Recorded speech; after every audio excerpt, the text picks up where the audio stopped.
So, here we go. It was filled with childish frustrations and complexes. The police are searching for James Thomas.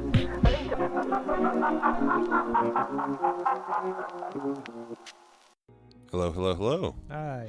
You're listening to Midnight Movie Gang, a show where we talk about cult cinema, genre cinema, horror, sci-fi, the kind of, the lesser known type movies. Movies that are bombing. Movies that no one's fucking seen. I guess today. This is the first new movie you talked about in a while. Opening weekend was this past weekend. Today we are primarily going to be talking about Furiosa, a Mad Max saga. Yeah, we just got back from the theater. We just got back. We saw it in Cinemark XD. We saw it at the Cinemark. It was down there to the Cinemark. It was big, pretty empty theater. There weren't that many people, although it was a matinee on a Wednesday. Yeah. But there was one man. Indeed. But I mean, a bunch of my friends, actually on Discord, a bunch of my movie nerd friends, we're all chatting about this past weekend. A lot of them went and saw it like at the premiere times, Saturday night, cool. Memorial Day. Fighting the good fight. Yeah, and all of them were like, yeah, fucking no one was in the theaters. That's so sad. It's very sad. Why is there no demand for this? It was so good. I've got a lot of theories. I had a demand for it. We'll definitely get into it. But first, a word from our sponsor. We don't just want to talk about what we're drinking, even though we don't have tea. I was saying that we started this podcast in the winter, so the hot tea was like a good cozy vibe. Yeah, we'll get back to it. Yeah, we'll get back to it for sure. But it's hot now. Well, today is actually pretty nice, but yeah, it's summertime pretty much. Not feeling the hot drinks right now. Yeah, so the sun's out. I'm drinking. It's not midnight. I'm drinking some H2O. Yeah, he gets water because we're at my place, Yeah. so he only gets water, Yeah, exactly. I'm not worthy of anything else. Yeah, he asked for tea, but I was like, who do you think you are? No, the Aqua Coola. I'm drinking water as well, but it's got like... I was going to say, I don't look like water. No, it's got like Kroger brand, I don't know, like energy. Oh, like the vitamin mix type deal, yeah. Yeah, it's like a cup of coffee when I'm too lazy to make coffee. That makes sense. Oh, yeah, that is something important to note that we're people at home. Usually we record at my place. And this is the first time ever that this podcast has been recorded not at my place. Welcome to the jungle. Yeah, we're at Joseph's place. My apartment's kind of a mess right now. The nightmare hellscape of my home. Yeah, because Courtney and I have just been really busy with work and school stuff, and our apartment's kind of in a state of disarray. And I thought this would be a nice little change, but I'm comfy. Yeah, I've got a theater right here. Yeah, I like this couch vibe. You also got this big ass TV. My ass TV. Which we have gameplay of the Mad Max video game. Yeah, going. We do. Both of our eyes are glued to the screen watching gameplay of the Mad Max game. Yeah, which as it's installing on my console right now. Which I will be buying. As soon as it goes. I'm sure we'll spend some time talking about the game too. I think. When did it go on sale on PlayStation I don't know. Store? I think it's just currently on like the current sale that they have going on right now. Okay, I was about to say if they specifically went on sale with this movie, that's a good little promotional. I wouldn't doubt that that's like part right of there. Why it's on the list of things that are on sale right now. I'm sure there's definitely a little spike. Yeah. In the sales. Yeah. No, it's underrated, but we'll talk about it. Yeah, basically first thing I want to ask you, Joseph, is we were actually talking about it a little bit before. I want to talk a little bit about what's your history with the Mad Max franchise, with Fury Road. I've actually got a pretty funny story. My mom was like, hey, have you never, like, because I watched a lot of movies with my mom growing up, weirdly enough. Mm-hmm. And she... so did I. Yeah. She was like, have you ever seen Mad Max? We'll watch Mad Max. And she pulled out the VHS of Mad Max. Of the first Mad Max? Yeah. The original? Yeah. And okay. she put it on, and then about 10 minutes in, she was like, no, you're not old enough to watch this. So we watched something else. And that was my experience with Mad Max. And I saw Fury Road when it came out. And I saw this when it came out. And I played the game in between. And I also saw Happy Feet, which is a prequel to this. Yes, George Miller's Happy Feet. Happy Feet is my favorite animated movie. What a weird. And that's period. What a weird director, really. Yes, I'm beginning to think that I actually fucking love George Miller. Mm-hmm. I don't think there's just anyone quite like him. Yeah, he is a really unique filmmaker, and something that you can definitely say about Furiosa and Fury Road is that how old is George? Well, first off, how old is George Miller? He's old. He is 79. Yeah, dude is fucking old. I cannot believe a 79-year-old man made the movie we just saw. Yeah, made Furiosa. That is insane. It definitely feels like it's like a. It's so energetic. It's so energetic. It's Smart so stylized. yeah. It's modern. Yes, it's like, extremely modern. It's like it's better than modern. Yeah, no, it's everything. How do I put it? I'm still processing how I felt about the movie overall, but I will say this. This is the peak of what modern filmmaking has to offer. Really. Yeah, and that's what Fury Road was. Yeah, same. Fury Road was like 10 such years like ago. a dead zone of like action movies all being the same, and then Fury Road comes. I'm just saying on it, and like Red Letter Media said this too when it came out. It's like George Miller's just like looking around at all the other directors making action movies to be like, this is how you do it, guys. And I feel like he's doing it again, but no one's watching it. Yeah, no one's showing up for old Furiosa. Did Fury Road do well when it came out? Fury Road I don't think it was considered a flop, but it did underperform. It didn't underperform like Furiosa is. It's such a bummer. But it definitely. Hope it does better. One second, I'm on the Mad Max Fury Road Wikipedia page. So Fury Road grossed 154 million in the United States and Canada, 226 million in other countries. What was the budget? Yeah, so a production budget of 154 to about 185 million, and total worldwide gross was 380 million. So it did not make its money back. No. So like in general, you're gonna want to like double the budget for marketing. A little less than double of its reported budget. But then Which is surprising it even got a sequel, but it's definitely a cult classic. So I'm looking at 1 second. I'm just looking at in the United States and Canada, the film was released. It was released the same weekend as Pitch Perfect 2. Pitch Perfect 2. Basically the same movie. Yeah. So it. Okay, here we go. The film grossed for. This is what I really wanted to know. Its opening weekend, it was $45.4 million, and Furiosa right now, according to. Okay, so I guess it's about the same that thus far. Man, good for George Miller just making movies because he wants to. I bet he doesn't even give a shit that this is flopping. I mean, I think he does. He's gonna die in like 2 days anyway. Apparently, he had to really fight for this movie to get made. Thank God. And like there were a lot of people at Warner Brothers not happy with the financial performance of Fury Road, but so this says, I don't know if Wikipedia here has it adjusted for inflation.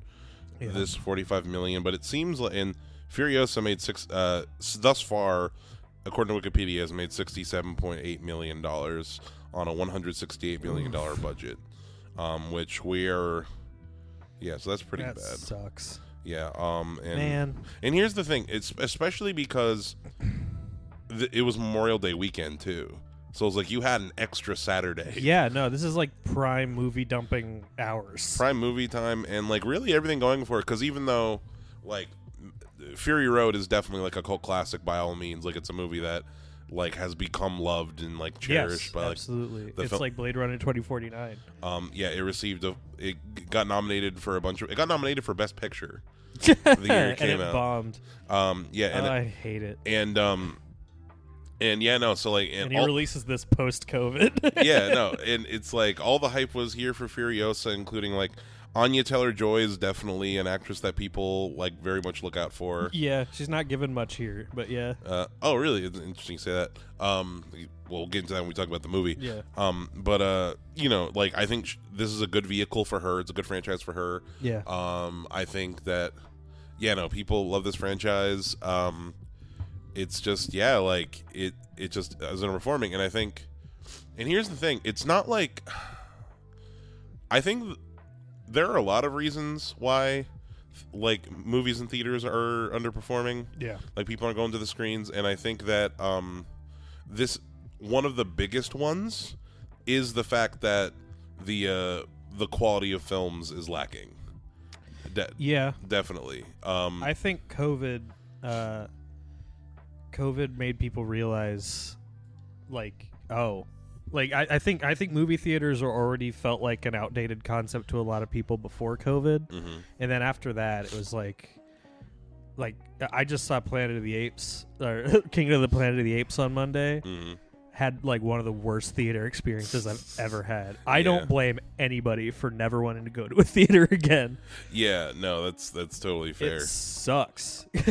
Me and Courtney have had a lot of bad theatrical experiences. Like, it's a lately. crapshoot. Like it feels like people just have forgotten what to do. Like, people will be on their phones the whole time. People will be talking full volume. And I think that's always been something that people do, but I feel like it's just so much worse now. Oh no, it's definitely gotten worse. Yeah. It's a thing where it's like, 1 second. Oh, the reason I had brought up like the quality of movies is that people, like, one, it's that if people don't think a movie is going to be like super great, or it doesn't have like an established audience, or if it's not something to go to, they're just going to watch it at home. Yes. Like I said, with like I think we talked about it, but like that's what you did with Civil War. Yeah, honestly, yeah. Yeah. Well, Civil War actually might not be a good example for me, because the main reason I didn't go see Civil War in the theaters is because it was a little bit too real for me. Okay. Like, it seemed like it was going to be contextually like, oh, it's reflecting the state of our country, and like I was just uncomfortable with that. Yeah. But no, like I'm trying to think of an example of like something like a big one. Is something like Saltburn, where like I know you weren't the hugest fan of it, but like I saw it in theaters. Yeah, and I didn't even know it went to theaters until you told me. Yeah, no, it came out in theaters. Me and Courtney saw it in theaters, loved it, and then a few months later, it was on Amazon Prime, and then everyone was talking about it. You know, it's insane. I thought it was an Amazon original. No, it's it was in theaters first, and no one saw it. And I think that sorry. And yeah, I think that I think the only way to truly have a successful theatrical release at this point is, this might be the stupid answer, you got to make it viral. Barbieheimer was a movement. I don't think that you can manufacture that, though. Yeah, no, it's like, remember, it's Morbin time. It's Morbin time. It's got to be a meme. Remember Morbius? Because that was a meme. Yeah. And they brought it back into theaters and spent all that money, and no one saw it a second time. Exactly. That will never not make me laugh. It got the hype going. Fuck you, Sony. Yeah.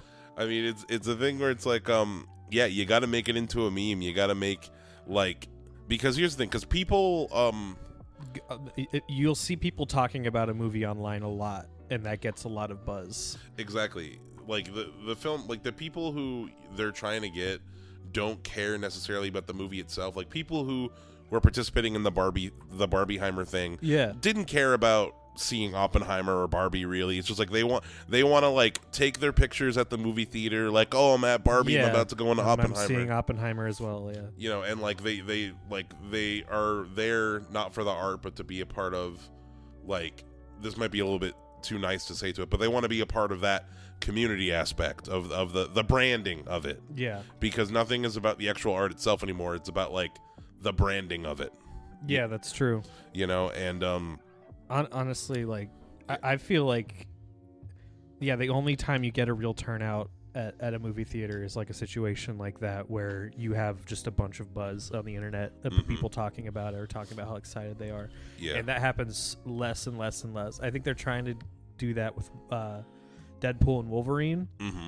I don't think I think it's that movie's definitely going to make its money back. Yeah, no, 100%. But I don't think that it's got as much interest as it would have had like 10 years ago. No, that's true. I think because I'm probably not going to see that in the theater. I'll probably watch that streaming on my big ass TV. That's fair. I'm definitely going to see that one in theaters, just because, like, I'm going to see the roast of the MCU. We were talking about it. Yeah. Like, that's, you'll have to let me know how brutal the roast is, and if it's brutal enough, then I will see it. Yeah, that's what I want it to be. If it's good enough and brutal enough, like, I'll come with you. Yeah, no, but then honestly, at the end of the day, as far as like why people aren't going to theaters, it's what we've said so far. It's the fact that like people can watch it at home, because during COVID, I feel like a lot of people invested a little bit more time in making their home theater situations better. Yeah, like as far as like because big ass TVs like this, looking at Joseph's like big 70-something inch TV, are significantly more affordable. Oh yeah, I now. got this thing on the cheap. I'm not rich, everybody. Yeah, I'm probably more poor than LC. We're all poor. We're all poor here. Well, this is the poor podcast. I got this TV on the cheap. Yeah. But I've watched it's such a good experience because I don't have someone crinkling a wrapper in my left ear. I don't have teenagers playing TikToks here. You don't got the. You will never guess what's in this bag in a billion years. The ASMR experience. You will never ever guess. And then watch TikToks. It's a Zen garden with sand. My phone don't want to go. Yeah, I want to tell the audience about it. I was telling you earlier, but when me and Courtney went to see Wonka with Paul Atreides himself, there were these two women next to us who this movie was Evil Dune. They were talking the whole time, and then at one point in the movie, one of them took a phone call, and was talking at full volume. And that's not even the only story of that I've heard. Yeah, no, it's my friend was like, this woman answered the phone, and it wasn't even like, "Hey, I'm in the theater. Let me call you back." It was like, "Yeah, I got time to talk." What is wrong with people? I think that it's the thing. Do we need to re-educate people on what to do in a theater? Now, I'm not going to expect everybody to completely shut their phones off during a movie. No, it's unrealistic and it's something that's never. But as far as like mine's on vibrate. Yeah, before COVID, it was a thing where it's the common social arrangement was turn your phone on vibrate.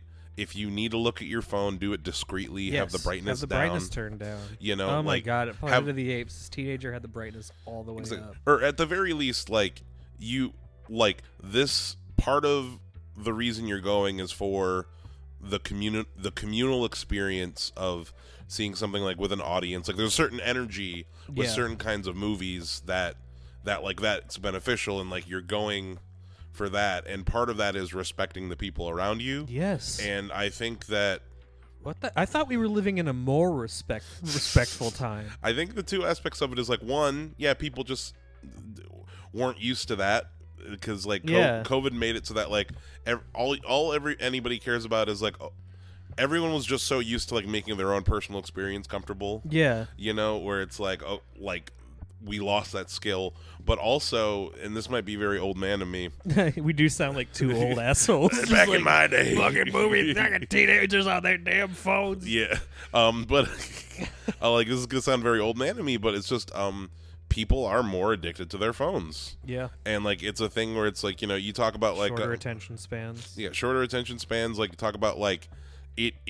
I understand, and I've talked to a lot of people, younger people and people about who don't watch movies, don't go to the movies, where it's I can't just sit there and watch something for an hour and a half. Yeah.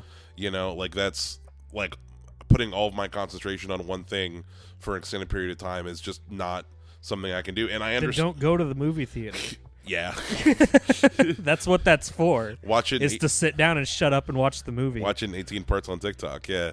I'm fine being a grump ass in this situation. Me if too. You can't do that, you should not go to a movie theater. Yeah. If you don't want to see the movie, don't go to... I don't understand this. Yeah, I completely agree. There's so many situations where it's neither of us want you to be here. So why are you here? Mm-hmm.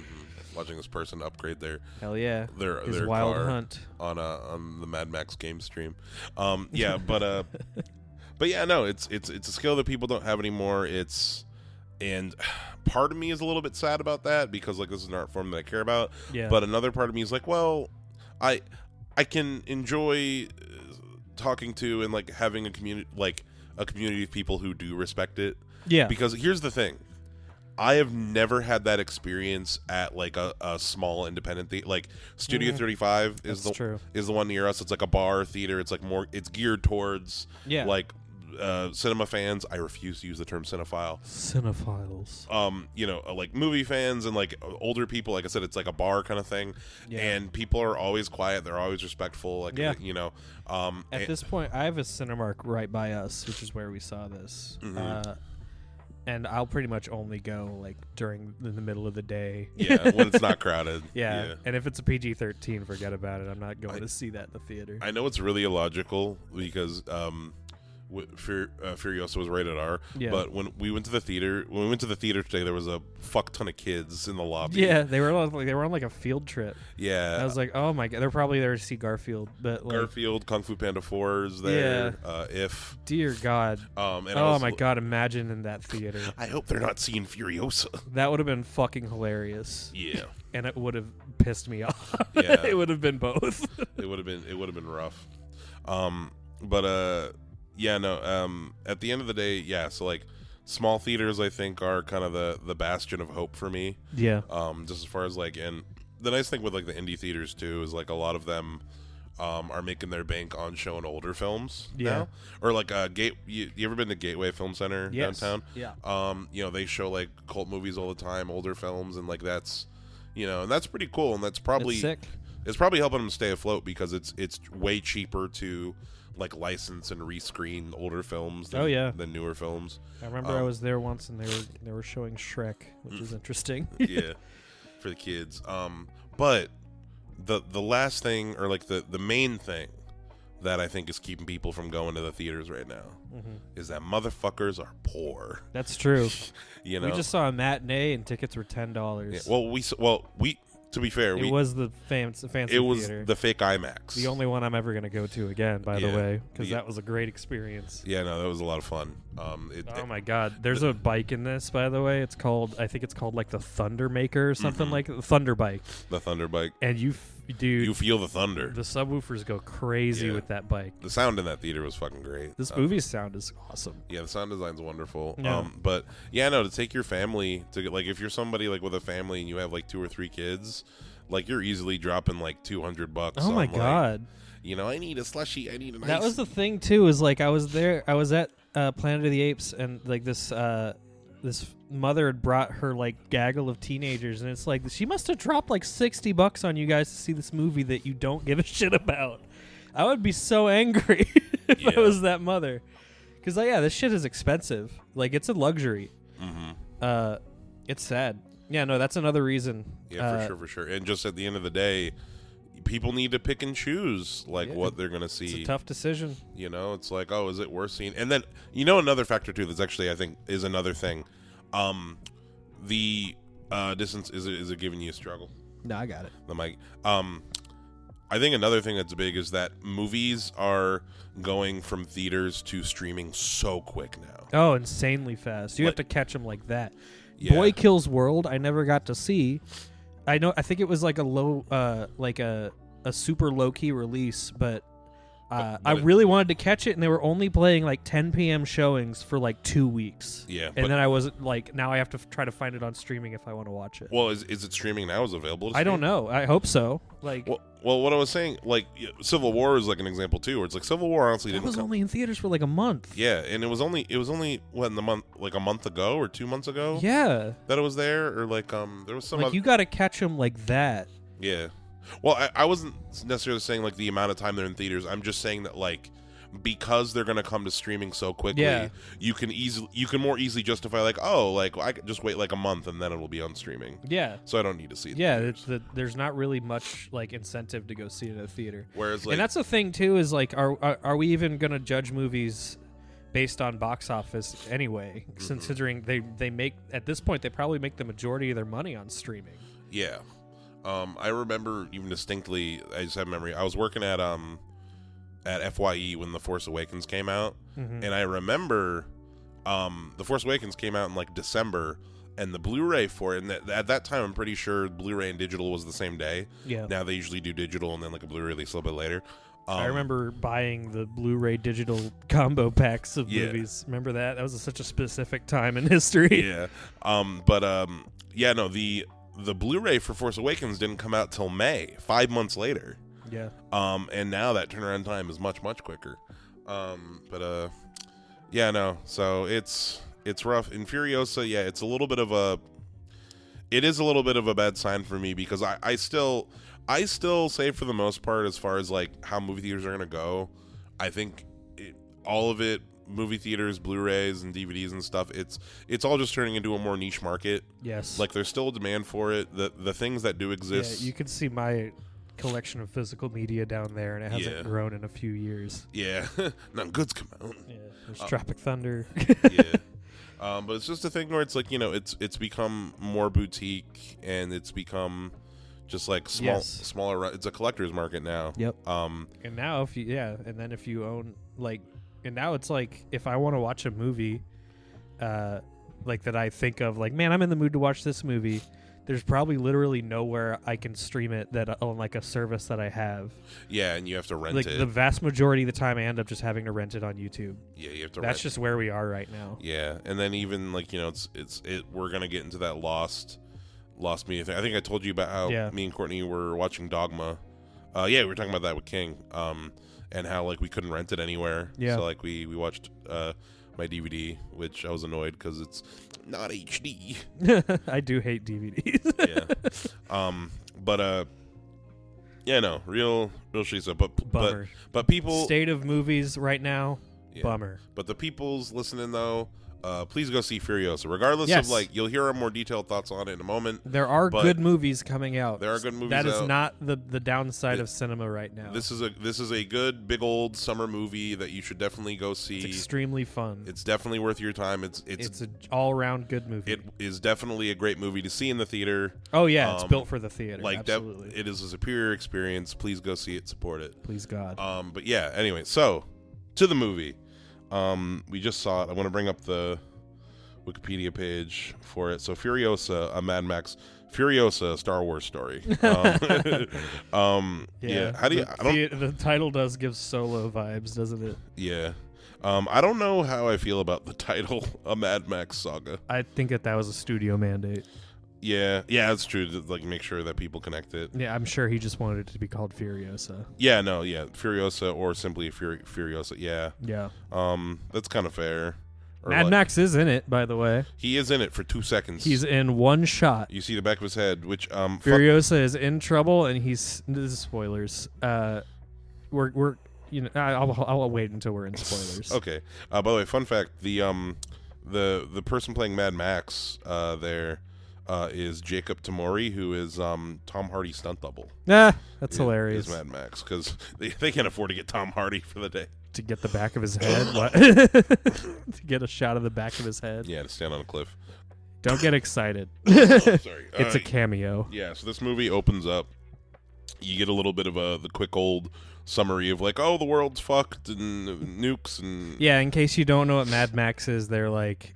We just get like a little like as like the opening credits are going, it's like, the world's ending, and then we come in and definitively prove that we are in Australia. Mm-hmm. There's a global... From space, we see Australia very clearly, and we zoom in on the green place. Yeah, zoom in on it.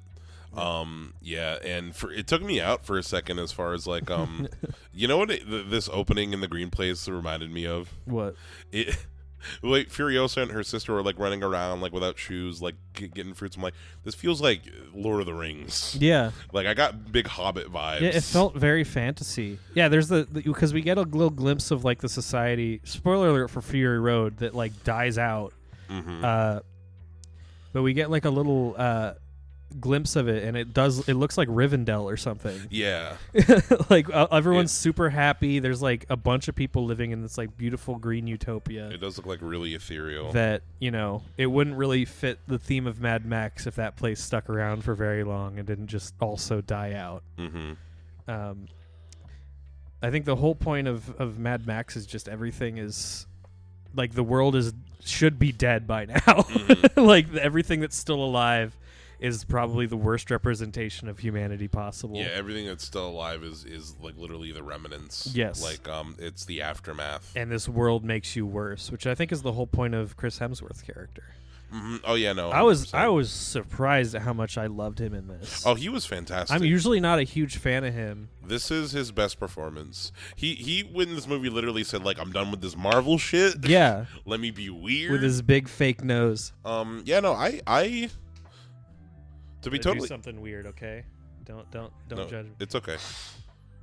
Fuck, that usually works. Just I look extra weird. I hissed at my cat. It's okay. Joseph's trying to get his cat to move. Usually we have a little dog running around, but we got these two cats. Joseph, Joseph is his cat. Fred's an ass. Everybody needs to know that. Yeah. Anyway, we have to. You know what's gonna get us big. You know what's gonna get us big follows on the social media. Yeah. We gotta take a bunch of pictures of our pets. Yeah, we need animal mascots. Yeah. You guys would love my dog. Blossom and Bruce and all the pets and that we can do that soon. What were you saying? I'm trying to remember. Oh, Chris Hemsworth. Yeah, he's great. I just want to talk about. I always knew Chris Hemsworth was a great actor. Yeah. Honestly, as far as like a little underutilized up until now. He's honestly thinking back to. This might be a weird example. I think that he's of all the Avengers. Yeah. Right, in those movies, I genuinely think that he has like the most tragic like through story. Well, yeah. And then like also his whole planet gets destroyed, doesn't it? Yeah, his whole planet and his brother getting killed in front of him. Like in Avengers Infinity War, like there's a great scene, ironically, and I always think back to like I think this is a great scene when the Norse god of thunder is talking to the talking raccoon in the back of the ship, and Rocket's like giving Thor a pep talk because like Thor is like having like a little bit of a disassociative They really moment. ramped up the absurdity in those movies, didn't they? Oh yeah, no.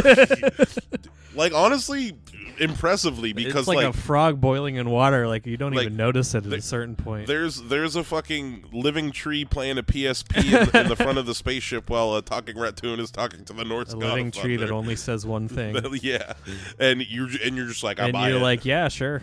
We've seen crazier shit than this. That's an impressive feat by itself. Honestly, Iron Man to Avengers Endgame is an they ramped into it nice and slow. Is an impressive feat. Yep. That we won't. I don't think we're ever gonna see anything like that done again in our lifetimes. Yeah. But anyway, so with this, Chris Hemsworth was like really good in this scene. Like he portrays like a lot of emotion. No, I mean this character is a lot more interesting than I expected. I was expecting yet another Mad Max villain. Like another that's just some big bulked up insane asshole that has no personality, but like everything that was once like their mind is just gone, and now they're just like an animalistic husk like everybody else in Mad Max. Yeah. That's such an interesting world. But no, he's an actual like deep character, and there's like hints of a backstory. Lord and, like, Dementus. Yeah, his character's Dementus. Yeah, no, and he's got this fake nose, and he's doing this crazy voice, and he's this like weird little lady and gentleman. He's doing like a stereotypical Australian voice, like a bushman. And he's, you know, do you want to get into spoilers? Yeah, spoil everything. We've got a really good like hint as to like he had a family, his children were killed. It's a lot like Max, to be honest. Yeah, pretty much. It's like his family was killed, and his way of coping with that was just hardening himself and leaning into the insanity that everybody is eventually taken with in the world of Mad Max. Yeah. Like, it's just a world that brings out... Like, he's a reflection of the wasteland itself, and that makes him a perfect villain for this movie. He very much goes down that, like, Joker path. Yeah. And there's parts where, like, you see, like, little bits of humanity within him, too, where it's, like, you don't necessarily, like, sympathize with him, but you can see that, like... Some of the stuff he's doing is making him feel bad. Yeah. But it's not so much like, I feel guilt. It's like... God, look at the state of things where this is stuff that I have to do now. This is just how I have to be in order to survive. But then also you could see in little moments that he does care about Furiosa. Yeah. Like in the early on scenes. Like because he lost his kids. Yeah. And it's like reminding him of his kids. Like he's a very human villain. Yeah, which is why I was so surprised. Like, this is a Mad Max movie. No, it's surprisingly deep. Make me feel things, yeah. No, it's like a character-driven story. Like, I was just shocked by the first... So that's another thing, is that this movie is divided into like a very specific 5-chapter, like 5-act structure, like with title cards. That's something we should bring up. Is this is not Fury Road? At all. No, it's structured so differently. Fury Road is probably like a chapter in this story. Like, it really is. Like, it fits in as the last chapter of this movie. Yeah. You consider 6? Yes. The Fury Road. Yeah, exactly. That it'd be perfect to watch Furiosa and then Fury Road as like the finale of that movie. It actually is, yeah. It's like the perfect third act. It would just roll right into it. Yes. Yeah. It ends right as Fury Road is starting. Yeah, because this movie is not a single chase stretched into a movie like Fury Road. He's taken essentially a novel structure, like an epic. Like this story spans like 20 years or something like that. I think Wikipedia says 15 to 20 years. Yeah, 15 years. She's like 15 years ago. Set 15, 20 years for the events of Fury Road. Yeah. It's insane. Like it's such a different pacing, and there are issues every now and then. Whereas like people like to forget in Fury Road there are some slower bits that drag just a little bit. Like one. Yes. For 2 seconds. But that's there. And that's in this movie too. Where like this is not trying to be Fury Road 2. It's trying to be its own. It's more structured from what I understand. Granted, I have not seen Mad Max, but from what I understand of the story and the character, it's structured like a standard Mad Max story where she's got her own motivations, and then she's swayed to, instead of selfishly go after, she is eventually swayed to like actually care about the people she meets. That kind of thing. But, you know, I'm ignorant about...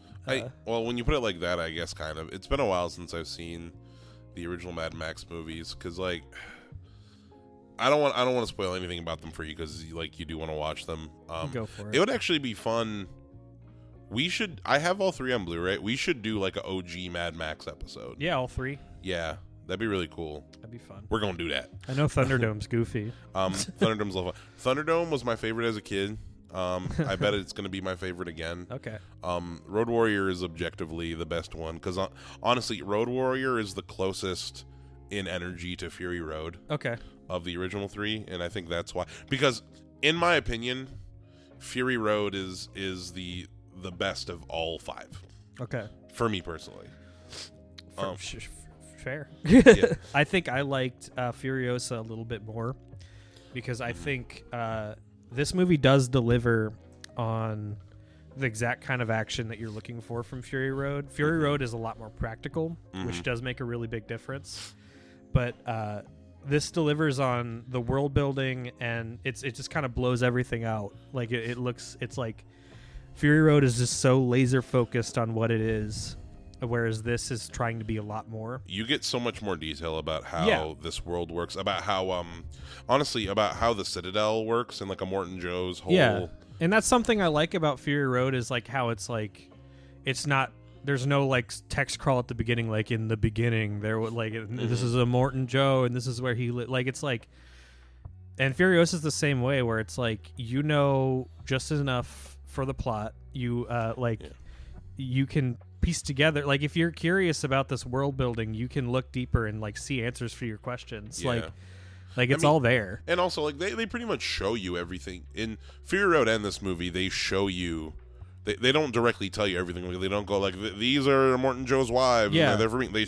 They show you. You see one of the wives give birth, and Yes. she gives birth to like a. And like, oh, okay, so he's got mutant. all these wives and he can't give birth. Like, and his only sons are like deformed. Yeah. One of them needs like an oxygen tank. The healthiest one is like has the mind of a child. Rictus. Yeah, Rictus, and he needs like an oxygen tank on his back all the time. And then Scrotus, who's the bad guy in the game, by the way. He's got like a big head, prosthetic forehead. So yeah, it's like, okay, so this guy probably can't have, like, the most important thing in the world to him is to have like a healthy offspring. You know what's funny about the guy who plays Scrotus in this movie? Yeah. Something I just kept thinking about. So the guy that plays Scrotus is the same. I don't know. I'm gonna find the actor real quick. Is the same actor that plays William Stryker in the new, like, the period piece X-Men movies. Okay. Like Interesting. Young Stryker. I gotta find. I wouldn't expect this guy to like form a complete sentence. 1 second. Josh Hellman is the actor's name. Nice. And I always thought that he had like a big forehead. Like I always. He was hired because of his big forehead, Well, like, and then George Miller was like, "Nah, make it bigger." I always thought that he had like an intense forehead situation. So like, if you want to see him, here he is without the prosthetic. If you can lean over, I don't want to move my laptop that much.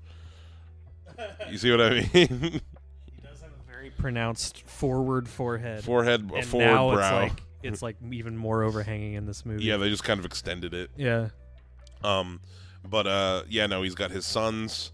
So and they show you like all the little things, like you see like the like you said, the soy farm, like the maggot people who live underground, protein farms. Yeah, and it all makes sense. Like it's my favorite kind of world building where some of my favorite games are like, I think I've brought this up before, like Shadow of the Colossus and The Last Guardian, where it's like it's not an incredibly defined world beyond like the conclusions you draw from the things that you see, like from like the wardrobe to the production designs to the sets and the way the cars look. It all has its own like internal logic where it's like you're not going to look at it and be like, well, that doesn't make sense, because like if you're actually curious about it, you'll think about it and be like, oh, okay. Mm-hmm. So the wives that fail giving birth, they are taken later to just be like milk farms. To be the milkers, yeah. Yeah. And that's where they come from. And because of Morton Joe can't have a child, this is why it's so like important to him, and that's Mm-hmm. It makes a lot of sense. Like it's the production design. I hope it wins something. Yeah, I hope it gets nominated for some kind of. This movie has some of the best world building I've seen in a movie. I think I saw that. No, never mind. What do you think you saw that? What? I completely misremembered. In the credits, it said effects supervisor Andrew Jackson, but I thought for some reason in my mind I heard Peter Jackson. Oh. And I was like, oh, okay, well that makes sense. Peter Jackson's Mad Max movie. No. Yeah, absolutely. That would have been cool. Peter Jackson consulting on this movie. I mean, this movie do be an epic, but instead of being 2.5 hours, it'd be 18 hours. There is a whole war that happens that we kind of skim over. Mm-hmm. That's true. The 40-day war. Yeah. It happens, and then we're at the end of it because it's not really that important to the plot. Yeah, it'd be way too much money. Yeah. to spend. But yeah, basically, so in the to the plot. So yeah, this first section is basically like the Act 1 is Furiosa gets kidnapped by some bandits from the Green Place, and bandits who are slaughtering her horse. Mm-hmm. And Furiosa's mom is chasing after her to get her back, but also to kill the bandit men, because like they want to keep the Green Place a secret. Yes. So that way nobody comes and raids it and stuff. This first second, this is like when I really knew, like, okay, this is going to be a very different vibe, because I really enjoy this first section because it literally is like a slow chase where it's like one woman chasing these like two guys on bikes. Yeah. And like they're pacing back and forth, like Furiosa's like cutting the line, so they have to like patch themselves up. I was like, man, we're really spending a lot of time with Furiosa as a child. Mm-hmm. It's like half the movie. It is half the movie is not Anna Taylor-Joy. It's this actress, Aaliyah Brown. Sure, child. Yeah, she was really good. Yeah, I mean, and she did look a lot like this child. Very, very smooth transition from this child into Anya Taylor-Joy. There's actually like a reasoning behind why it looks so smooth. So they used I forget. I think I heard that it was like some AI. Oh God, no! Like deep face type technology, where basically they had like that's fucking weird. They had a middle face like they had like a model. Oh, on like the little kid. So of the girl's face and Anna Taylor-Joy's face, right? And they merged them for like the in between. They made a middle, and then they basically were able to like turn the dial of like how much Anna Taylor-Joy, and how much of the little girl would have, and throughout the movie they kind of just turned it up slowly until. On one hand, that works. On the other hand, the fucking horror. I do not like that at all. Yeah, no, just like conceptually, it's like it's unsettling. It worked for the movie, but the fact that like those actors, man, they don't get to use their own face. Exactly. That's fucked up. That wasn't me. That was Anna Taylor-Joy plus me. I don't know, man. That makes Anya Taylor. I keep calling her Anna Taylor, but it's Anya. Anya. I keep calling her Anna. It's okay. I forgive you on her behalf. But yeah, no. So yeah, it's this little girl for the first half of the movie. I mean, I thought her performance was really good. Although to be fair, she's not necessarily the one doing the most action in the first half, though. Yeah. Like I almost feel like the first half of this movie is kind of more Dementis's movie. Yeah. Well, I mean, we need to get to know him. Yeah, it's Dementis, and at the beginning it's Anya Taylor, Furiosa's mother, who's trying to hunt her down and get her back. Yeah, she follows them to a little outpost, of Dementis's horde, where they're camping out, and basically they're trying to get Furiosa to tell them where she came from. Yes. Because she's like super healthy and well fed, and they're like, and she's very well trained, so she doesn't.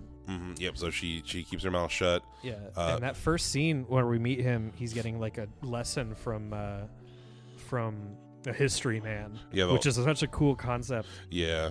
It's another example of what I'm talking about, where it's like this man is in charge of educating people in history, so his entire body is tattooed up with like tiny little script of history, and he's got like covered in, all his clothes are completely covered, and his staff is like, that's such a cool idea. It was giving the Mentats from Yes. From Dune vibes. I actually got a lot of Dune vibes from this movie, and I was trying this movie is dark Dune. Yeah, and I was trying to figure out why. It's because it's the desert.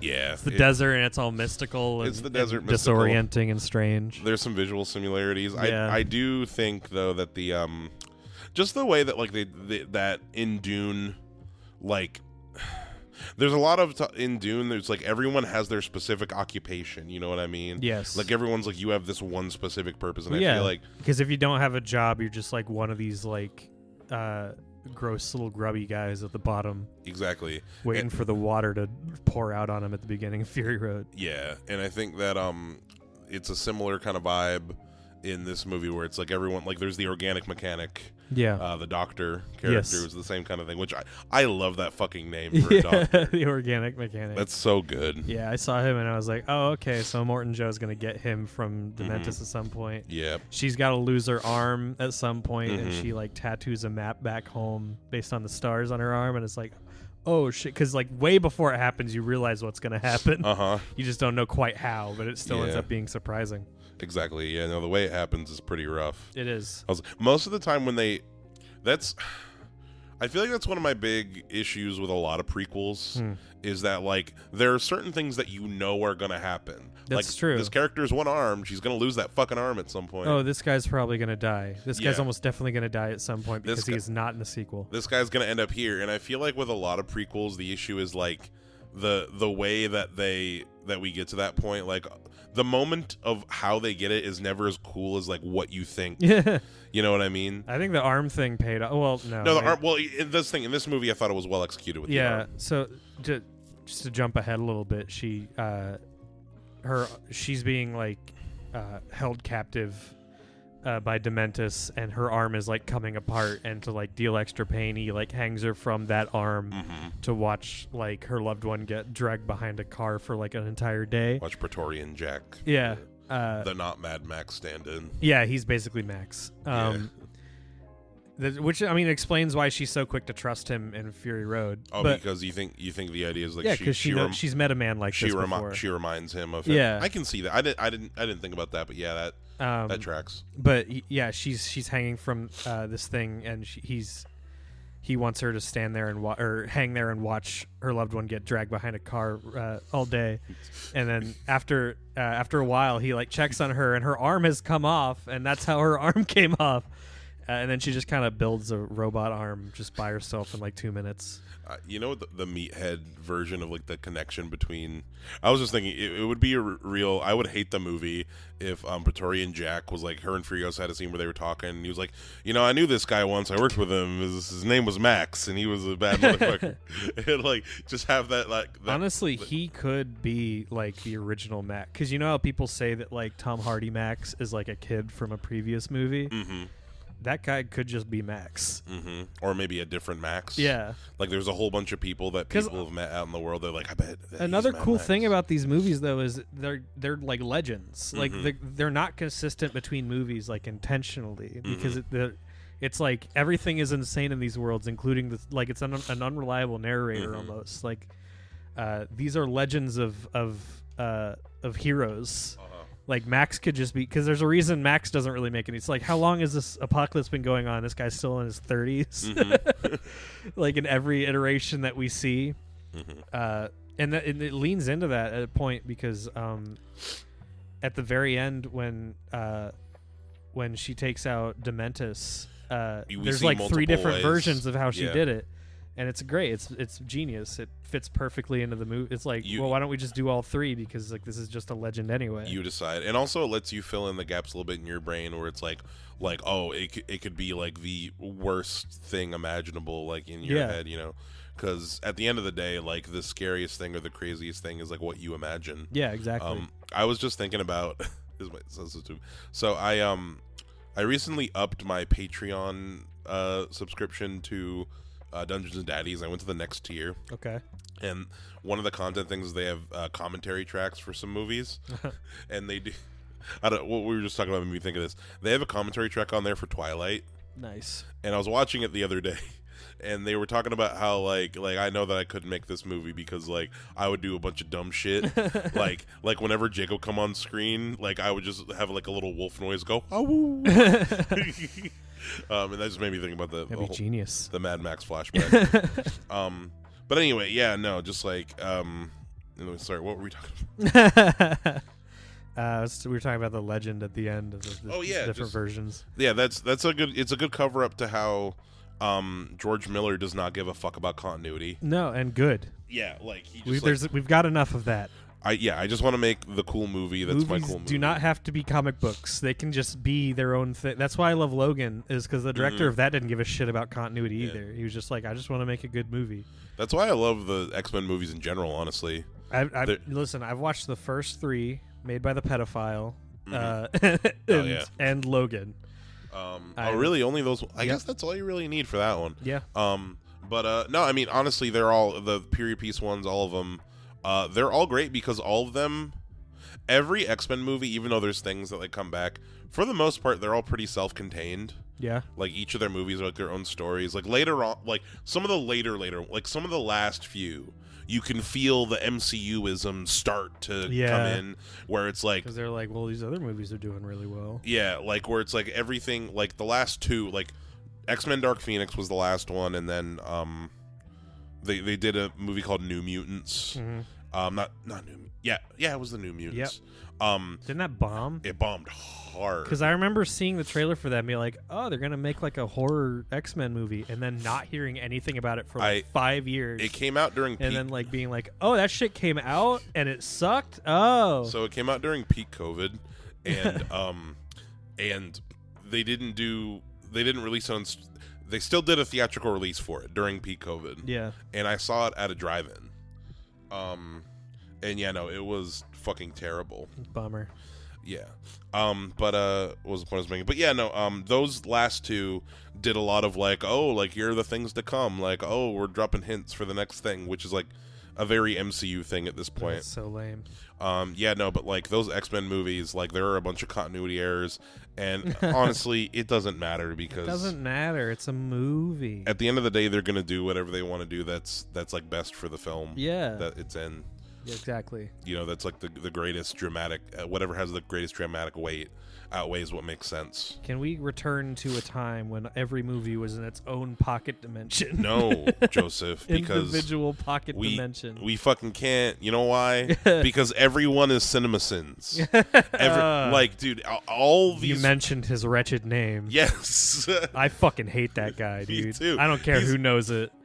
Those videos are goddamn garbage. You want to talk about what's ruined movies? That motherfucker's ruined movies. Let's start beef with CinemaSins, like everybody else on the internet. Like, everybody, like, if every little thing does not line up perfectly with every other little thing, dude, it's not even that.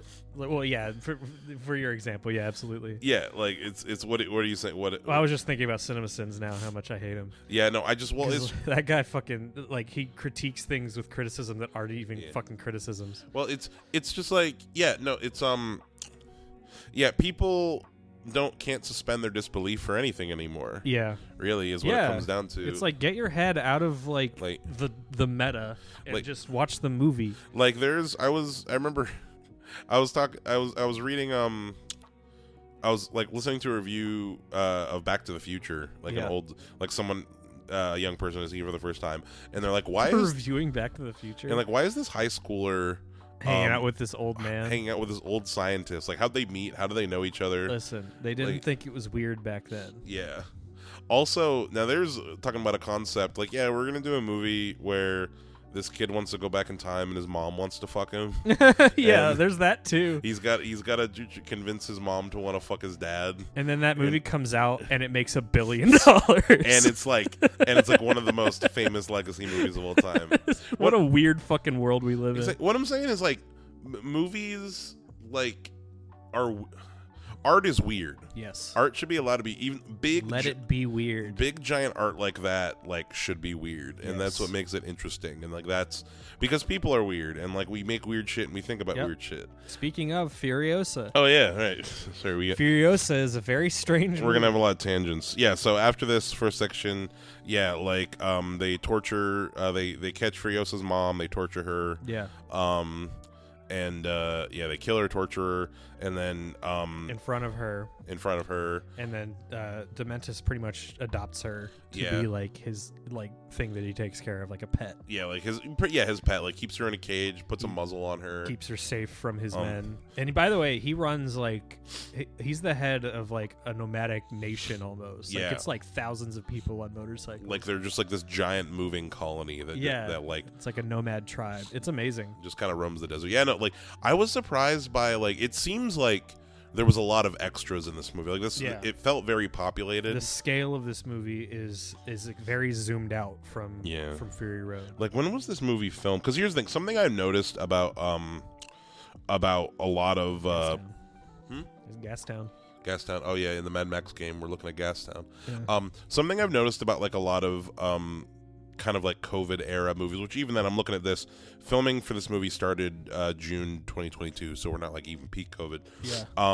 A lot of COVID era movies feel very empty. Yes. Just for the simple fact of they can't have shot in a closet. Yeah, they can't have a lot of people around. You look at Spider-Man No Way Home, that is the most empty fucking New York. Feels like a void, dude. Half the villains aren't even there. Yeah, no. Yeah. It's no one's around anywhere. Here's no matter how much I love the apartment fight scene in No Way Home against Green Goblin, where's all the people? No one's there. No one lives in this apartment. But they smash through. Those movies feel so calculated, though. Where it's you forgot that these movies are about people. Exactly. They go through 8 floors of this apartment building, through the lobby, anywhere. It's the middle of the night, sure, but this is fucking New York City. Yeah. People would be coming in and out. People are everywhere in that town. I don't know if you knew that. Yeah. This world just feels so populated. When they go to the Citadel, it's the Citadel and Dementis' little first outpost, and everywhere just feels really crowded. Yeah. And over all the people are like moths are just going into to the nearest shelter. Yeah, there's in this movie, in this specific Mad Max Pocket universe, there are 3 places to live. Yeah. And that's Gastown, the Bullet Farms, and the Citadel. And they all suck. You don't want to live in any of them, but it's if you either live there or you die in the wastes. Yeah, they're all not great neighborhoods for sure. You're basically because in Mad Max, everyone's basically just evolved into being starving animals, and that gives way to like these insane hierarchies with just monstrous assholes at the top, and the rest of us down poor. This is sounding a lot like just real life. Oh wow, the world. Yeah, it's almost like us as humans. We just keep. That's just the way we are, huh? We come back to just like we're cavemen that want to hoard all the rocks and food and yep. And I think that's what Mad Max is really about. Is just like the basal human instinct is to get yours and fuck anybody else. Exactly. Like it just turns back into survival of the fittest. Yeah. For sure. Yep. No humanity. But yeah, no. So the second section, begins. Furiosa's a pet. She's caged up with the history man. Yeah. Which I can't find the character's name on here. Mr. Norton. Ed Norton. Oh, what the fuck is his name? I don't see him on here.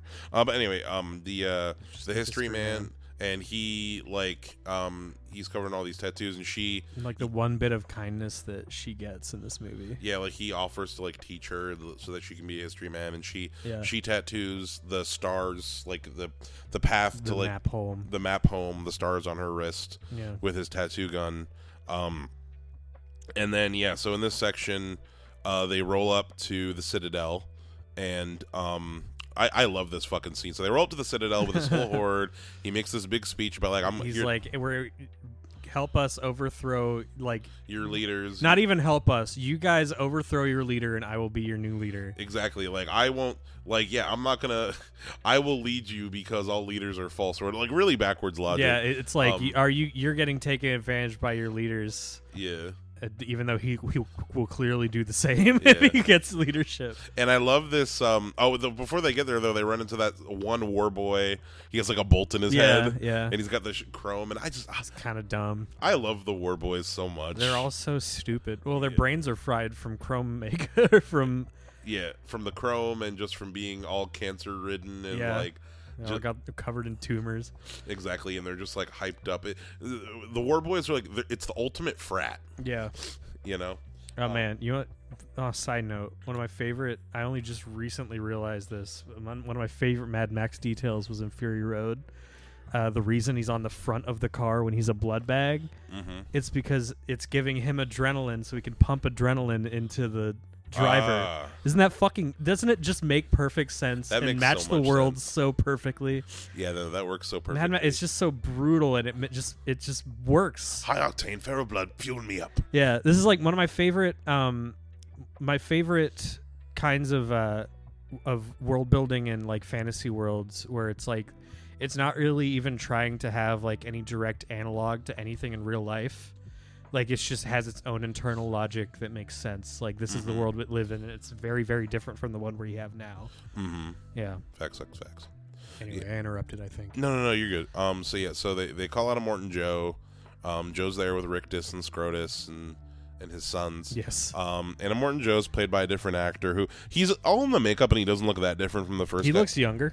He does look a little bit younger, but his voice just isn't as good. That's really the main thing. I liked this Immortan Joe better than the one in Fury Road.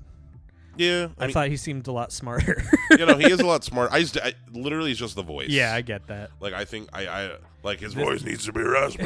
This guy actually felt like a character. Like that thing I said earlier about how all of Mad Max villains are just crazy assholes. Yeah.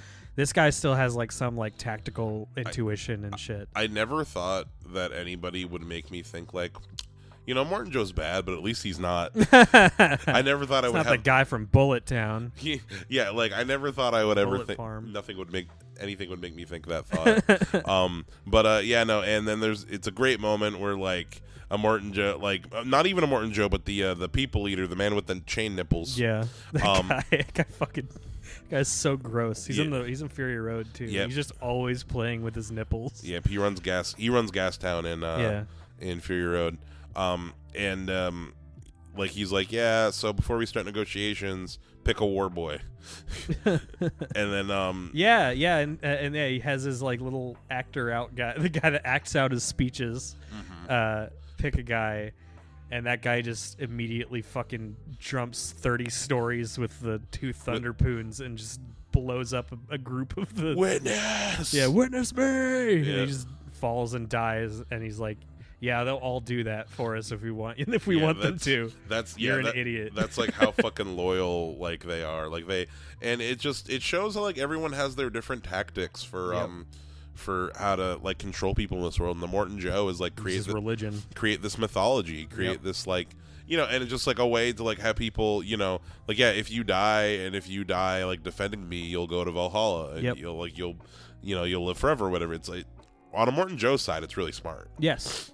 Yeah, and that was in the original too, where he's like, I can literally get them to do anything that they want because they think they're going to go to paradise. Yeah, I feel like it's shown a lot better here, like the full depth of it. Yeah. Honestly, there's a lot more clarity to the world in this movie than there was in Fury Road, which I don't think that's either a good or a bad thing, but it is interesting. Because once again, in Fury Road, just as much as you need to know to understand everything in Fury Road. Yes. Yes, exactly. Like, it would be... If you're curious about it, then it's there, but yeah. Exactly. So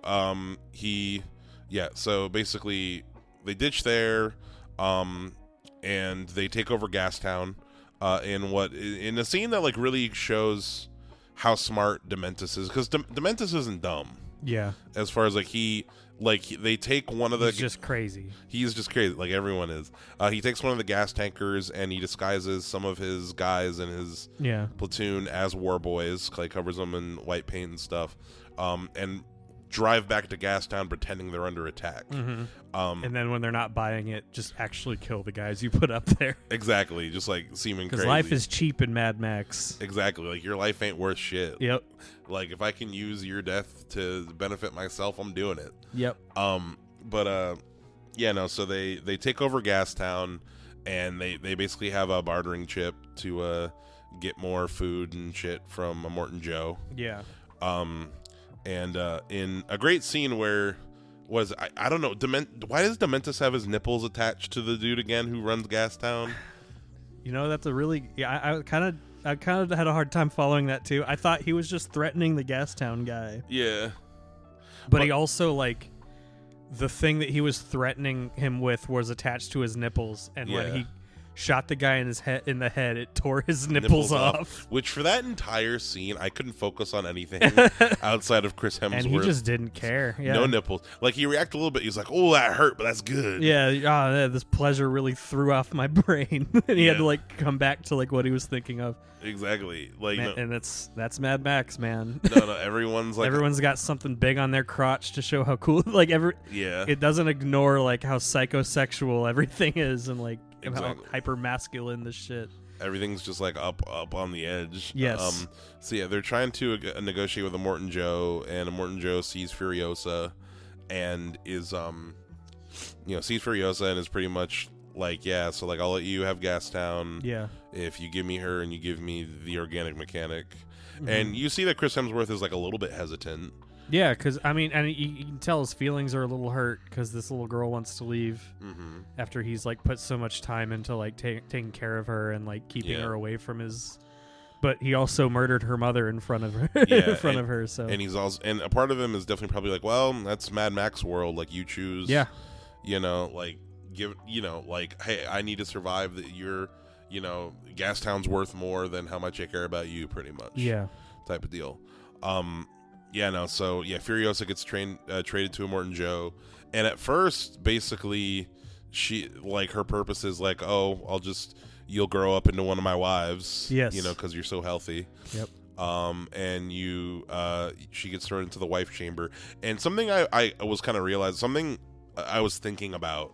So she gets thrown into the wife chamber, and you see all of Morton Joe's wives. And in Fury Road, there's only 5 wives. Yeah. But there's a fuck ton more wives. Yeah, but we here. also see the milk farm ladies at the beginning too. Yeah. And apparently those are the wives that failed to give him a healthy boy. Exactly. But just thinking the way that I kind of interpreted that is why are there so many more wives now than there are in Fury Road is because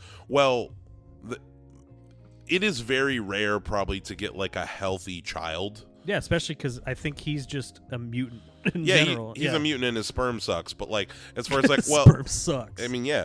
But as far as it's probably getting more and more rare. Between then and Fury Road to find the wives to breed.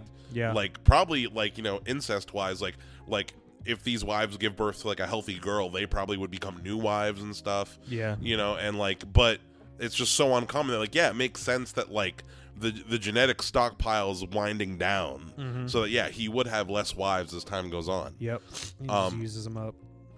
Yeah, and just another little world building thing, and basically, it's just everything's so well thought out and not over explained. It's the perfect balance. Yeah. And at this point, it automatically starts to get creepy because Rictus starts taking an interest in little girl Furiosa. Yeah, Rictus, the big idiot bald guy son. Big idiot bald man son. He's playing with her hair and shit, and she's got all these bells in her hair, and it's super creepy. We see one of the wives give birth to a mutant baby. She's gonna be a milker from that point on. And then and then what happens at that point? She escapes. Rictus takes her out, but then she gets away from him. Yeah, she does a very clever escape involving shaving her head. Exactly. And she disguises herself as a boy for a while. Yeah, we jump forward to where she's just a worker at the Citadel. And she gets promoted to, was it Dog Boy? Or Doc I think it's Doc Boy. Doc Boy? Or she just works with intake and shit of machines. Of the machines that they like rise up to the Citadel to bring in to Yeah. scrap for parts. And it is also kind of cool too to see like, oh, it's like a engineering program or something. It's like, oh, it's like a trade school. Yeah, there's a really cool scene where she like that actress does like some really interesting like acrobatics to like climb down this like suspended truck. Yeah, this suspended truck to like secure it and stuff. And yeah, she gets promoted, and we eventually see her working on the war rig, the original war rig. I don't think it's the same one. Yeah, it's the OG war rig. It's a cooler war rig, and all chrome. I want to say real quick about this section of the movie where like this is when we start to get into Anna Taylor-Joy coming in, like slowly transition. She ages using up. AI. At this point now, like, okay, I was able to buy when she was like a little kid, like people thinking that she's a boy. Yeah. But then when she her eyes are so huge. Her eyes are gigantic. Yeah. Anna Taylor-Joy just has these like she's like a very feminine face. I don't know. I mean, yeah, and she has a mask on like underneath a little bit for the most part. But it's like part of me is like big Betty Davis eyes. Yeah. Part of me is like at this point, once she becomes Anna Taylor-Joy, I'm like, are we really buying that? And here's the thing, people are starting to suspect. But everyone's crazy and stupid, though, is another thing we have That's to true. That's true. Yeah. There was just a part. It didn't ruin the movie or anything for me, but a part of my disbelief went like, really? No one isn't going to just... I get that, yeah. But yeah, no, so she's on the OG war rig, and then we meet Jack. The current driver of the war rig. We meet not Mad Max. Yeah, he's basically Max. We meet mildly subdued Max. Yeah. And he's extremely cool under pressure, this guy. Yeah, he's just like a super calm. He's the driver of the rig. Yeah. He's like a really calm dude, and he is very much like, as far as like, yeah, he is very similar to Mel Gibson's Max in the originals. I will say, thinking about it more, like that, he very much is a stand-in, for that kind of character. To the point where like I wonder, would it have been? I don't know how they could have done it. You would have had to change how Fury Road like operated. Yeah. But if it was a thing where like he literally was Max, would that have made the movie worse or better? I don't know. It would have been distracting. Mm-hmm. I think it's fine to just have like a fan theory that he's like just a different Max. Mm-hmm. Yeah, I don't think I would have liked it anymore if he was Max. Mm-hmm. You know, and like I said, it would have completely conflicted with Fury Road, which continuity does matter between these two movies. I think. Yeah, because they lead directly into each other. These are the only ones that are like this is straight up a direct prequel. Yeah. Yeah, that's a good point. But yeah, no. So she works on the rig, just as at this point basically as like a war boy mechanic, and then there's a big attack. Yeah. And the main like second in command on the rig gets killed. And she holds her own, and during that, her mask gets ripped off and her helmet. And her hair is long. And they see each other for the first time. She's a girl, and then they have. She's a girl. That whole scene, by the way, that scene delivers on Mad Max Fury Road's exact kind of action. Oh no! So from this point on, for me personally, this is like when it kicks off. The action really starts picking up. It starts to be a lot more Fury Road like. Yeah. Like it was the setup phase. Now we're in the shit. Yeah, and at that point, they don't speak to each other until like the end of that scene. Like they're just quiet. They're like communicating through glances. While they're it's a great action scene. I cannot recount everything that happens, nor would you want me to. They're trading badassery, but it's a really cool driving scene of a caravan being attacked. She's jumping out. I love how in the Mad Max movies they just like jump all over the vehicles. Like they're underneath. Like there's especially because the war boys don't give a shit about their lives. So no, absolutely, there's bodies and explosions like going everywhere. It's so one of the war boys gets a bomb and he's like, "Witness me!" and he just jumps in front of the car that is in front of the war rig. Oh, he didn't. It blows the war rig. It blows the car on top of the war rig. He didn't even have to because Furiosa was about to throw it in. Yeah, and then he just grabs it. But he's a war boy, so he wants to die in battle. It's like that the moment like that just is so. You have to account for insanity and chaos. It's so dark. It's darkly funny to me. Yeah. That whole dynamic. Good for them, they're the happiest ones in the wasteland. Exactly. I love how dumb they are. But yeah, no. So after this scene, basically, Jack takes Furiosa under his wing, and basically is like, yeah, I'm going to teach you everything. Trains her up to just be a driver of the war rig. Mm-hmm. Like, I'm going to teach you everything I know, and then I'm going to help you get out of here. Yeah. And and I feel like, okay, we need to talk. I think we should talk about like the whole romance element of this. It's barely there. Yeah, it's not. It's there enough. It's there enough. Like for me. I think it's the bare minimum of establishing that she cares about him to make it extra sad when he dies. Yeah, no, they never have a moment where she's like, "I love you, I'll never let you go." Like, but it's like it's they have like a little embrace, and they he's like trying to help her get back home, and she's grateful for that. And at first, like, it is just a respect thing, but it does become like them caring about each other. Yeah, like that. Yeah. It goes just far enough to where it's like, okay, now it's like. This guy now, Dementus is going to take another person that she cares about away from her, like in front of her all over again. Exactly. Yeah. No, we get this period where, sorry, Courtney's texting me. It's all good. 1 second. Collect loot. So like, in this whole sequence, like, this is where I think some of the movie, I think this is like part 3 or 4. Yeah. This is where I would have cut some shit out.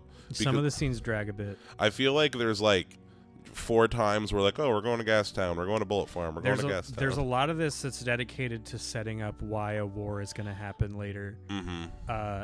And then it happens and it's over in a scene. Yeah, so it's kind of like, the actual war itself is like a little montage, pretty much. Yeah, I feel like that's where he cut it. That's where he cut a lot. Because, I mean, like, Furiosa's not really involved in the war that much. It's just kind of happening in the background, and then we jump to the end where Dementus is lost. Yeah. Are we there yet? Like, I think. Well, no, there's still. Yeah, there's still the part where in Bullet Town or the Bullet Farm. Well, basically, we get to this point where they're regularly making their rounds to the Gastown and Bullet Farm, and basically shit's bad at Gastown. Yeah, like because Dementus has taken over Gastown and he just cannot run it. Yeah, he's not capable of keeping up demand and keeping his people happy. So there's like constant riots. People are attacking the war rig, and he just tells them to just get out. So they leave empty-handed. Meanwhile, the guy at the Bullet Farm is like. He's like, we need to like have a talk about going to war with Gastown because this guy is so incompetent and he's ruining all of our business. Yeah. So we can see it's a very good effect because it's like these are the people that are like would be like the in between runners. They would know about like why a war is about to happen. It's very clearly communicated. Yeah, no, it makes sense. Like, and I think a big part of like why it works so well here is because it's a very simple triangle. Yes. It's like there are 3 places. Like, that's all you have to keep wasteland. track of. Yeah. And that's all you conflicts have to keep with the game a little bit, but I guess that's okay. Sorry, it doesn't have to keep continuity with the game. Like once we roll, like basically I do like how they show we go to Bullet Farm first, and the Bullet Farm is organized as fuck. Like, everything is down to a T. Like, they get there, and, like, war boys run around with, like, wagons full of vegetables, and, like, they're loading in the bullets, and, like, it's a very structured thing. And then when we go to Gastown, it's just, like, chaos. It's a shit show. There's riots. A riot breaks out, like, as they're, like, leaving. There's riots happening, and, like, Dementus is clearly, like, in over his head and all stressed out and he's stressed and old and, like, sickly, and, like, you know, he's not doing good, and he wants a meeting with a Morton Joe. Yep. And then basically, they go back to a Morton Joe with like, and they just basically plan like, yeah, we're gonna get all the bullets from the Bullet Farm, and we're gonna go to Gastown and just take it back. Yeah. And then there's an ambush at the Bullet Farm. Yep. It looks like Dementus is Dementus is trying to take over the Bullet Farm. And they attack the war rig. And there's a big action fight scene there. There's a big fight scene. It's very cool. It's a very good scene. I'm not going to recount everything that happens in the action scene. But exactly. And it's very good. Yep. And then Furiosa and not Mad Max try to escape together with a little car and because some they've bikes. Discussed ahead of time that he's going to try to help her get back home to the green place. And it looks like he's like working that plan into this plan. Yeah, and he tries to make her go by herself, but he ends up coming with her. Yeah. And then Dementus catches up to them, and tortures him while he hangs her by her arm, which her arm gets crushed. Fucked up arm, which it gets under his giant monster tow truck. By the way, yeah, man, my like inner 12-year-old boy, I saw that and I was like, that is the coolest fucking thing I've ever seen. It's it's got like 6 wheels. It's a monster truck. It's got a big tow truck thing on the back. The combination of all the construction vehicles, monster trucks, and like classic cars is so insane. Yeah, I mean this is peak Mad Max shit. Yeah, no, absolutely. Like all the designs are so creative. It's top of his game at age 79. 100%. But yeah, no, basically, torture him, Jack, drag him behind a motorcycle like all day. And Dementus is like, listen, I don't.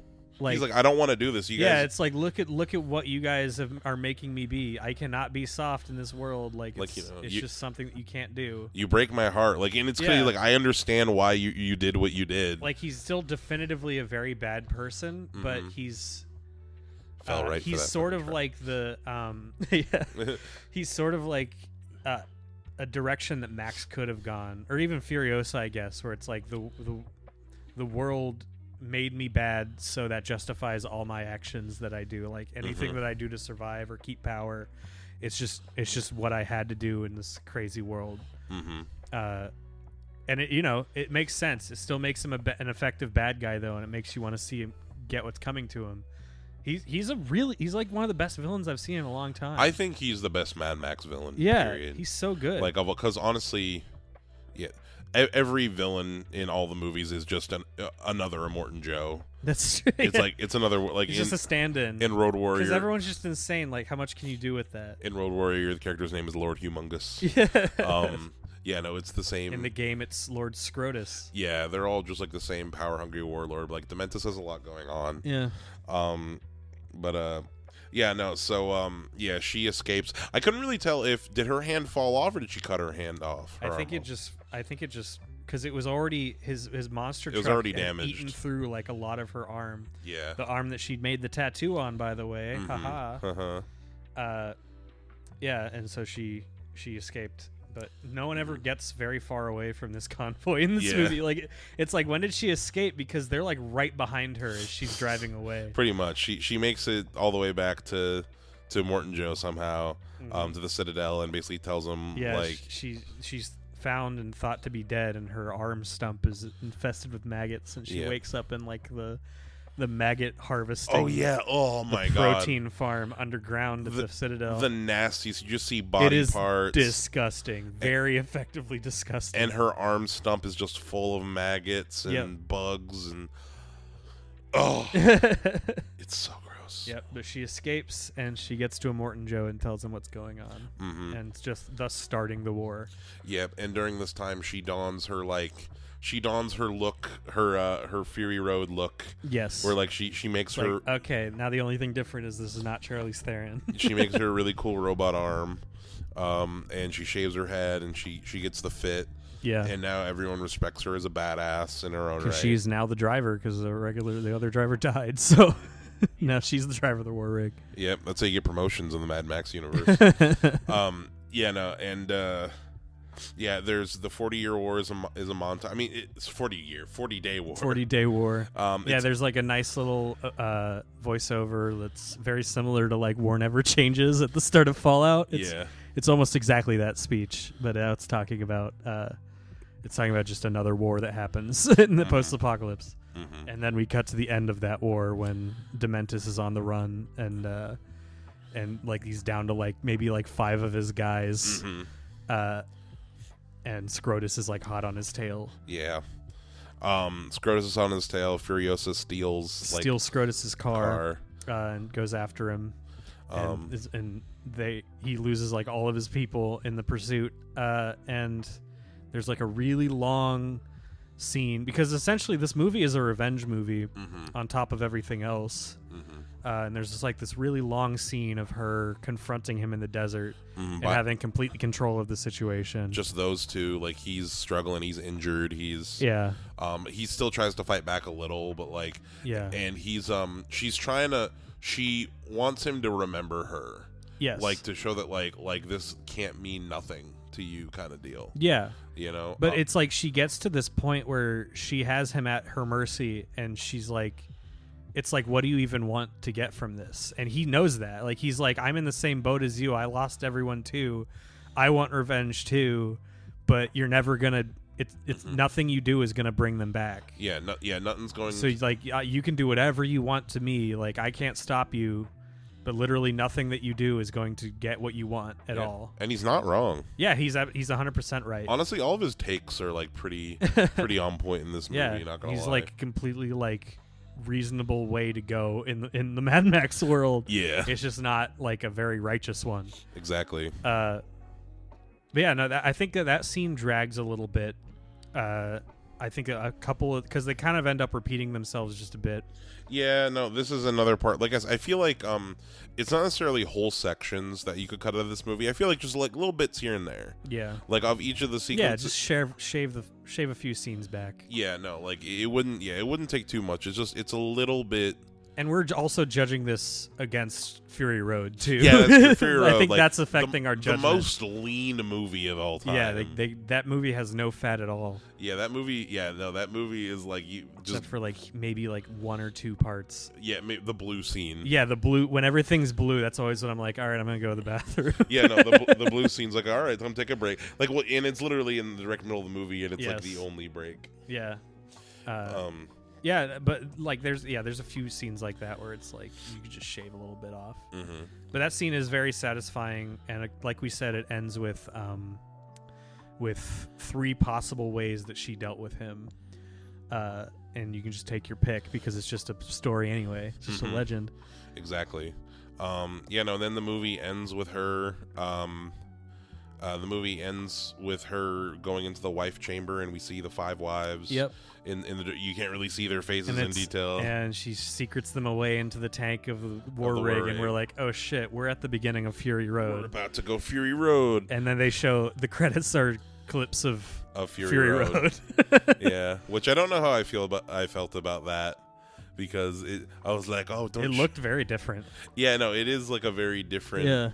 I mean, it's funny the how color grading is different. Yeah, you really just see how George Miller has evolved with like. Oh yeah, good for him. You know, like you can tell, like he's really paid attention to just how filmmaking has evolved into like what he wants these movies to be. You know. Yeah. But yeah, no, and then that's Furiosa. Go see it. Yes. Yeah. Support. Oh, we didn't go into the 3 options of how. Oh yeah, it was like one was he just shot him in the back of the head. The other was she tortures him to death. And the third, and my preferred ending, is she plants this seed that she was given at the beginning of the movie by her mother. On his dick. She plants it inside of him, and the tree grows, consuming him from his dick. In the Citadel. I don't know if we see that tree in We Fury do. Road. If we did, it would have been cool. Yeah. But yeah, those are it is growing out of his dick too, which is pretty funny. I think they just did that for like censorship reasons, but it's also pretty funny. That's growing out of his dick. Well, no, I think it's also just to show like, everything is so sexually oriented. It's like demasculate him kind of deal. Yeah, you know, absolutely. But yeah, no, that's my preferred ending as well. Like that's what I like to think. Yeah. But yeah, no. See the movie. Yeah, Furiosa. Play the game too. Play the game. The game is good. I know George Miller does not really want Avalanche to make another Mad Max game. I don't know if there is going to be another Mad Max game. Mm-hmm. He said he'd prefer if Hideo Kojima made a Mad Max game. That's never going to happen in a billion years, nor would I want it to. It would just be in a long-form Mad Max movie. Yeah, it probably wouldn't. So I probably wouldn't enjoy it. My question to you, Joseph. Yeah. Is what is next for the Mad Max cinematic universe? Hopefully nothing. Like if you know me. Yeah, no, I do know you. But as far as like if there was a story you'd like to see that done guy is well, almost 80 years old. Oh well, actually, you know that also brings me to another good question. If anybody else was gonna direct or do a Mad Max thing, what would it be? You know what your worst fucking nightmare would be? Mad Max, the TV show. Yeah, that would fucking suck. From the creators of Fallout. I've never seen Fallout. Yo, it'd be like The Adventures of Young Furiosa or some shit. The Adventures of Young Max. They'd have Liam Hemsworth playing the TV version of Dementis. Perfect. No, they would probably get Michael Bay or something, and it would fucking suck. Yeah. Honestly, if you had a different writer, Zack Snyder. Listen, I'm not like a Zack Snyder fan, but this is like his kind of movie. It is his cup of tea. Yeah, it's true. I think. You ready for a lot of slow motion explosions? Yeah, I mean, it would definitely be different. But if I'm gonna pick an action director to make like a spectacle movie, like a Mad Max, like a modern Mad Max movie, it probably would be him. How about you? That's a good pick. Maybe the guys who did Crank. I was about to say my first pick was Neville Dean and Taylor. Yeah, there you go. They did Crank. That's a really good pick. I feel like, I really want to rewatch actually not rewatch. So I haven't seen Ghost Rider: Spirit of Vengeance, which they directed. Yeah, that one. I have seen that, and the action. It's pretty fun. Yeah. It's like exactly the kind of kinetic energy that you want. Yeah, I've only seen the first Ghost Rider, but I feel like the second one, it's out in the desert. I feel like the first one sucks. The second one's fun. Yeah. Your cat is sniffing my toe. He does that. Sorry. Or is he a toe biter? No. Okay, cool. But I'm trying to think who else would. I'm trying not to say Guillermo. Actually, I don't think Del Toro would. No, I wouldn't want to see that. Would work with this. Yeah, just like any kind of like crazy coked up action director who isn't Michael Bay. I fucking hate Michael Bay. Like High Octane. Oh no, she's fucking with the wires. I don't think he's gonna chew. I think he's just rubbing. Okay. Yeah, no. Yeah, I don't know. I feel like our picks, Neville Dean and Taylor, and Zack Snyder. Zack Snyder would be a really interesting choice. Come on, get out of there. Oh my goodness. Okay, so yeah, now this one can be easy or hard depending on your perspective. What prop are you taking from this movie? Listen, I feel like I'm gonna like get like a reputation as a gun guy. With the fucking revolver she has at the end. Listen, I'm not a gun guy. I don't own a gun.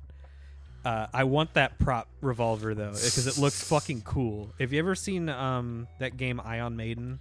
Mm-hmm. It looks like I think it's called like the Lady Killer or something like that. Lover Boy. It looks like that revolver where it's like it's like a regular like Colt 45 just plus like everything is just added on to. Mm-hmm. But also I can't really think of like a bunch of props. Aside from like the cars, and if I get to pick a car, I'm picking the war rig. That's a big prop to hold Yeah, on to. yeah, exactly. I don't know. Just live inside of it. One of the immediate things I thought was Furiosa's goggles. That's pretty good. I really like her That's goggles. a good pick. Yeah. Her prosthetic arm. Yeah, I'm trying to think what else. I like the organic mechanics, like little like tool vest. Yeah. That would just be useful for work. You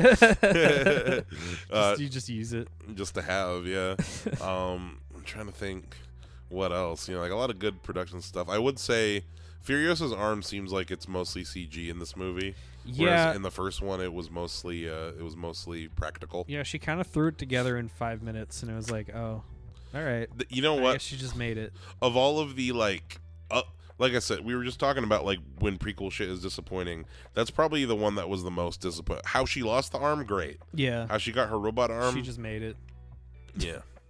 I know a lot of people want an Old Man Max movie. I'm good. I was talking to oh, that was another thing. Wait, I don't know if we're gonna get another Mad Max movie, dude. There's 2 in the row that failed. We should have talked. Yes, we should have talked about this at the beginning of the show. But something I wanted to bring up about why I think this movie is failing as hard as it is. So there are definitely a solid chunk of people out there who didn't like Fury Road when it came out. Yeah. Because they're like, what is this? Like, women are taking Mad Max. Oh. Like, oh, it's feminism road, like type of deal. That was peak 2015 Gamergate bullshit. And I completely forgot that there was that, and there definitely was that response. And the reason why I was thinking about it is because recently I was talking to. There was a certain conservative coworker of ours that I'm not going to name. There was a conservative older coworker of ours. Pick one.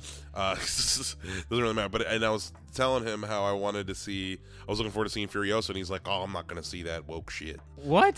In what? What are you talking about? Just literally, if anyone black has- or woman is cast in a movie, Pretty at this much. point, it's like, oh, wokeness gone He's mad. like, I want to see a movie about Max. Why don't they bring Mel Gibson? Like, It's literally, like, that's what god he said. damn, do you know, I like, want- we still have movies where white guys are the lead. Like, we still have that. There's still then why don't we plenty. just have other movies? Like, Yeah. that shit does make me irrationally angry. Yeah. Like, literally, anytime a movie or a game is announced that has, like, a black protagonist, it's like, oh, Yeah. I hate this. And it's like, why? Oh, 'cause woke. I'm not racist, though. Shit drives me insane. Anyway, that's But- my, like, little mini rant Yeah, about fucking this bullshit. what I was saying, I think that could potentially be like a little bit of a factor as Yeah. to why this movie isn't succeeding, because people are like, oh, I don't want to see the girl Mad Max movie. Go woke, go broke. You know Yeah. what I mean? Furiosa, more like Barbiosa. Furiosa, more like feminism. Feminosa. This movie is so macho too. Like I don't Yeah. get it. Man, Yeah, no. fuck those people. If Yeah. you're one of those people, please reevaluate your stances If you're, on things. if you're one of those people, unfollow this podcast. Please. I want more followers, but I don't want you. Yeah, can you please think about maybe why you're upset seeing a black person or a woman in a movie? Like that, not just because like, oh, they changed something. Think about why you're mad they changed that. to Yeah. them. Just Think about why, do some self-reflection. and not just because it's woke. Think beyond that, please. Yeah. Go Anyway, go further. things got angry here at the end. No, it's fine. No, I dig it. I'm about it. But yeah, no, that there's much more to say about Furiosa. I'm trying to think. What are we going to talk about next? I don't know. Yeah, we don't have anything. I'm trying to think if there's anything else that's new that we could put on the docket. We have our new movie. We can go back to some old shit now. There's other new stuff. I'm trying to think of, we might do a Deadpool episode depending on, well, that comes out next month. There was something coming out this month that I was really looking forward to, and I can't remember. Something. We'll think about it. yeah, We'll figure it but out. If Deadpool ends up being the true roast of the MCU that I want it to be, Yeah. we might do an episode on it. And but if it is, I'll watch it. yeah, But if it's just another superhero movie, I'm good. yeah, I'd say we got the classic Universal Monsters box set. That's true. We We've can- got the Van Helsing LXG ep that I That's suggested. True. Yeah, we'll watch some of those, and then we'll do League of Extraordinary Gentlemen / Van Helsing. Honestly, I watched Van Helsing, little sneak peek for that. I watched Van Helsing again like somewhat recently. That movie fucking holds up. I don't know why that movie failed. Like, it's got problems, but it's like entertaining. It's thoroughly entertaining. And the production design's really cool too. Anyway, whatever. We'll probably talk about it at some point. Excited to revisit it. Yeah. Yeah, but thank you for listening to Midnight Movie Gang. This is one of our earlier records. It's 5:01 p.m. Night Movie Gang. It's midnight somewhere. Yeah, it's midnight somewhere. Have a nice night. Night. Bye. Love you. Bye.